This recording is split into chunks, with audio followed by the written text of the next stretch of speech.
ये कहानी जुलाई 2014 की है, जिस साल आशीष ग्रेजुएट हुआ था और उसे यूएसए में एक बहुत अच्छी जॉब का ऑफर मिला था। फेयरवेल के लिए आशीष के 4 दोस्तों ने उसे मसूरी ले जाने का फैसला किया। आशीष के यूएसए जाने से 2 हफ्ते पहले वो 3 दिन की ट्रिप के लिए मसूरी निकल गए। पहले के 2 दिन उन्हें बहुत मजा आया। उन्होंने जगह जगह घूम के मसूरी की खूबसूरत वादियों का खूब लुत्फ उठाया। पर ट्रिप के आखिरी दिन आशीष ने जिद पकड़ ली कि वो मसूरी का फेमस होटल हब्बोक देखना चाहता है। उस होटल के बारे में कुछ ऐसे किस्से पूरे मसूरी में फैले हुए थे जिसे सुनकर किसी की भी रूह कांप जाएगी।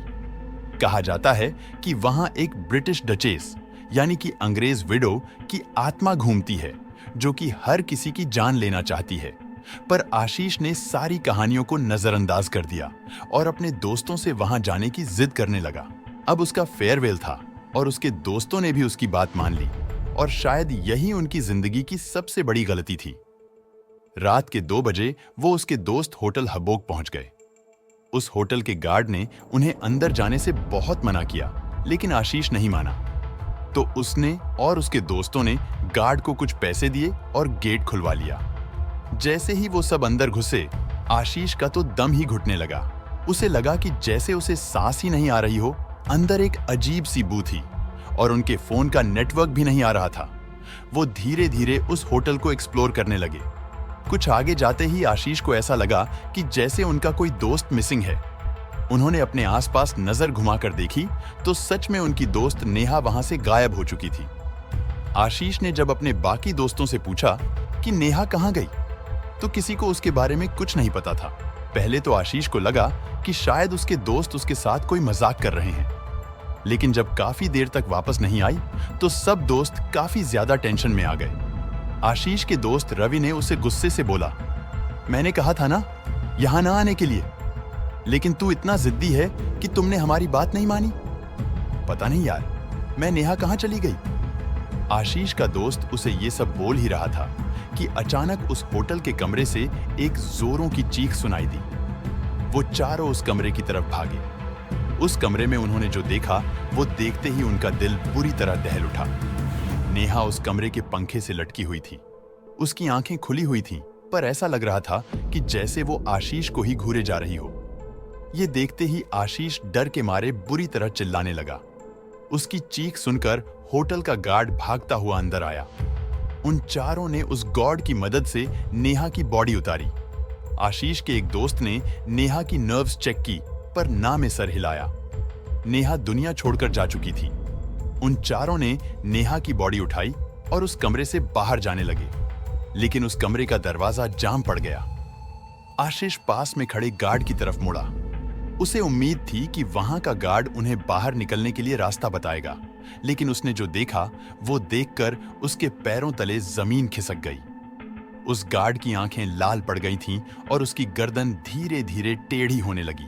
कुछ ही पलों में उस गार्ड का सर धड़ से अलग हो गया और उसका सर कटा शरीर उन चारों की तरफ आगे बढ़ने लगा। इसी तरह वो जाम दरवाजा खुला और वो चारों उस रूम से भाग निकले। होटल के कॉरिडोर में भागते भागते अचानक उन्हें अपने सामने नेहा खड़ी हुई दिखी। वो नेहा को देखते ही चौंक उठे, क्योंकि नेहा की बॉडी को तो उन्होंने अपने हाथों में उठाया हुआ था। उन्हें समझ नहीं आ रहा था कि वो क्या करें। एक तरफ नेहा के जैसी हुबहू दिखने वाली एक लड़की धीरे धीरे उनकी तरफ बढ़ रही थी, तो कॉरिडोर के दूसरी तरफ उस सर कटे गार्ड का शरीर उन्हीं की ओर आ रहा था। आशीष ने दिमाग लगाया और अपनी जेब में पड़े लाइटर को उस लड़की पर फेंका जो कि नेहा की तरह दिख रही थी। देखते ही देखते वो लाइटर उस लड़की के आर पार हो गया और तभी उस लड़की का रूप भी अचानक बदल गया। अब उनके सामने नेहा नहीं बल्कि उसी अंग्रेज विडो की आत्मा थी, जिसके किस्से उन्होंने पहले से सुने हुए थे। उसका भयानक रूप देखकर उन चारों की हालत खराब हो गई। वो चारों कुछ सोच पाते उससे पहले ही वो औरत उनके सामने आकर खड़ी हो गई और उसने धीरे धीरे अपनी लंबे हाथ उनकी ओर फैलाना शुरू कर दिया। तभी उनके एक दोस्त को दिखा कि एक कमरा खुला हुआ है। वो चारों जल्दी से उस कमरे की तरफ भागे। आशीष और उसके 2 दोस्त तो उस कमरे के अंदर चले गए, लेकिन नेहा और रवि उस औरत की चपेट में आ गए। आशीष और उसके दोनों दोस्तों ने उनको बचाने की कोशिश की, लेकिन वो कुछ नहीं कर पाए।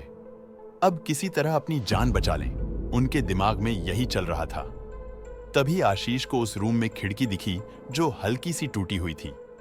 उन तीनों ने मिलकर खिड़की तोड़ी और बाहर जंगल की तरफ भागे। किसी तरह उन्हें अपनी गाड़ी मिली और वो जल्दी से उसे स्टार्ट करके उस होटल से सीधा पुलिस स्टेशन गए। पुलिस वालों ने पहले तो देर रात में वहां जाने से मना कर दिया, लेकिन उन तीनों की हालत देखकर वो मान गए। जब पुलिस वहां पहुंची तो वहां उन्हें नेहा और रवि की बॉडी मिली। ताज्जुब से रवि और नेहा दोनों की ही सांसें चल रही थी। उन्हें जल्दी से हॉस्पिटल ले जाया गया। पुलिस ने उस होटल में अच्छी तरह छानबीन की, लेकिन उन्हें कोई औरत नहीं मिली और न ही उस गार्ड के शरीर का कोई नामो निशान था। और आशीष, जो कि पुलिस के साथ ही डरा हुआ एक कोने में खड़ा था। उसे होटल के रूम की खिड़की से वो विधवा चुड़ैल और वो सर कटा गार्ड दोनों ही दिख रहे थे। वो चुड़ैल भी आशीष को ही घूरे जा रही थी, पर आशीष ने किसी से कुछ नहीं बोला और वो लोग वहां से हमेशा हमेशा के लिए निकल गए। आज की तारीख में आशीष और उसके चारों दोस्त सही सलामत है। आशीष अब यूएसए में काम करता है। उस इंसिडेंट के बाद से वो वापस कभी इंडिया नहीं आया, लेकिन आशीष और उसके चारों दोस्त जब भी उस रात को याद करते हैं तो उनकी रूह कांप उठती है।